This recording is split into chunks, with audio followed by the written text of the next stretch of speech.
Hey, hi, this is Lee Hirschberger with Stealth Furniture. Today I just want to demonstrate for you how to cut out your foam cutouts for the inserts that we sell for our trays, for our picture frames, for our nightstands, for almost every piece of furniture that we sell. You can actually get an insert foam that makes your pieces look a lot nicer. So I'm going to start off with showing you the importance, if you are doing sidearms, to make sure that your weapon is obviously not loaded, or at least not chambered. So this is what it looks like when it's all said and done.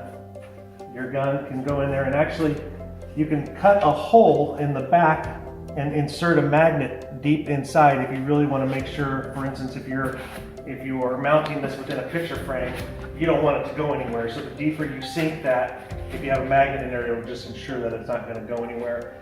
I kept this one pretty shallow because actually it's going inside of one of the trays that we sell, and I for one prefer when it's lifted a little bit. I think it just looks a little cleaner than when it's sunk really low into the foam. However, there are some instances where you will need to make sure that it is sunk low because of clearance reasons, like on a Type 1 nightstand, I think is an instance where perhaps you'll want to make sure that you're sinking it low enough that it's not going to interfere with the lid sliding or anything like that. So anyway, this is a piece that I've already cut. I'll set that aside. Some of the units that we sell, I think it's really just the one picture frame that we sell. This foam is actually a little bit too thick, and it only comes in these three thicknesses. And so we'll sell you, if you order it for the picture frame without the shadow box, it'll actually come with two pieces of foam together, because that's the thickness that it needs to be to fit in there. So one thing that you will need to take into consideration is where your locks are placed within your unit. You'll need to possibly cut a notch out for the lock, for your RFID lock, or whichever piece that you happen to be using. We're not going to focus on that because there's so many different options and varieties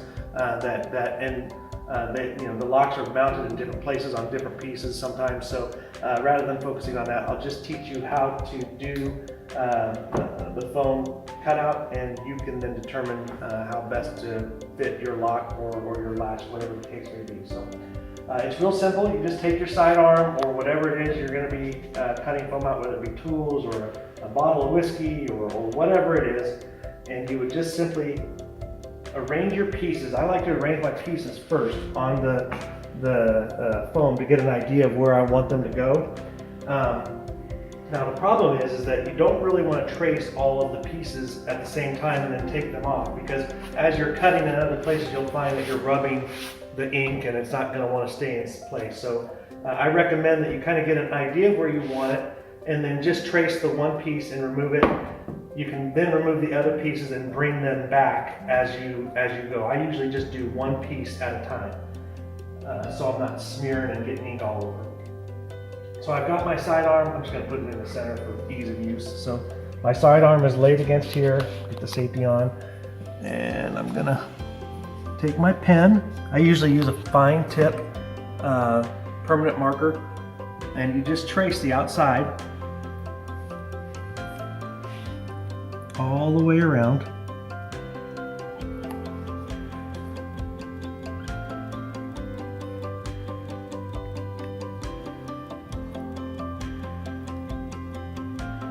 Okay, there's my trace. Can you see that pretty good, Simon? Yep. All right.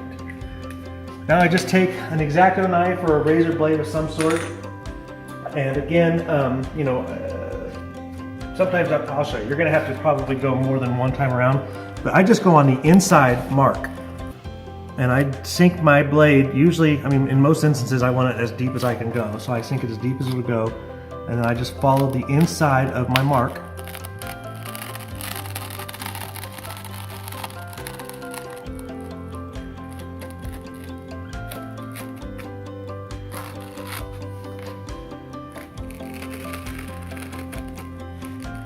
Just follow your trace all the way around.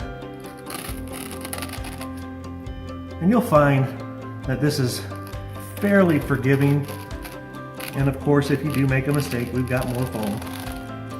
Okay, so I've done that all the way around, and now it's just simply a matter of finding where my cut is, and I just pluck to the depth that I have just cut. And your fingers will get a mess by the time you're done, so just be prepared to have to go wash up.